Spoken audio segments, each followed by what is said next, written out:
যেই দেশে 90-95% মুসলমান, সেই দেশে আমি ইসলামের বিধানের কথা বলতে পারি না? কোন দেশে আমি বলবো?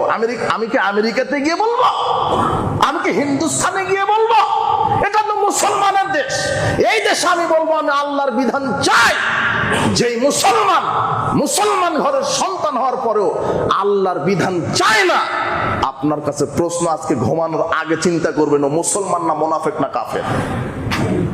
যে মুসলমান চায় না আল্লাহর বিধান, ও মুসলমান না মুনাফিক না কাফের না ফাসিক না জালেম? এটা আপনার কাছে প্রশ্ন থাকলো, সে কি? মুসলমান হওয়ার পরও যে আল্লাহর বিধান চায় না, মুসলমান হওয়ার পরও যে আল্লাহর বিধানকে ঘৃণা করে, মুসলমান হওয়ার পরও যারা ইসলামকে বলে মধ্যযুগীয়, আপনার কাছে জাতির কাছে আমার প্রশ্ন থাকলো, মুসলমান না মুনাফিক না কাফের না ফাসিক না জালেম? আপনি বাহির করেন। আশ্চর্য কথা। আপনি মাত্র এই যে আপনার মোড়লপাড়া মসজিদে 100 জন মানুষ সালাত আদায় করবে, একটা ইমামকে নিয়োগ করেন আপনি, কত ইন্টারভিউ আপনার।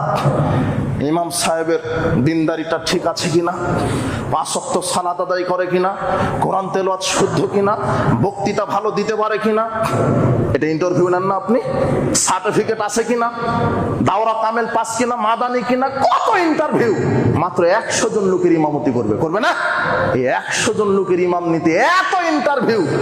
এর একজন এমপি মন্ত্রী নির্বাচিত হয় লক্ষ লোকের জন্য, কিন্তু বাংলাদেশের এই জাতি এরা নির্বাচনই করলো না আমি যাকে এমপি করছি ওর নামাজ পড়ে কিনা, ওর মুখে দাঁড়িয়ে আছে কিনা, বদমাশ কিনা, দুর্নীতিবাজ কিনা, জাতি এখনো নির্ণয় করেনি। সেই জাতির নেতা হবে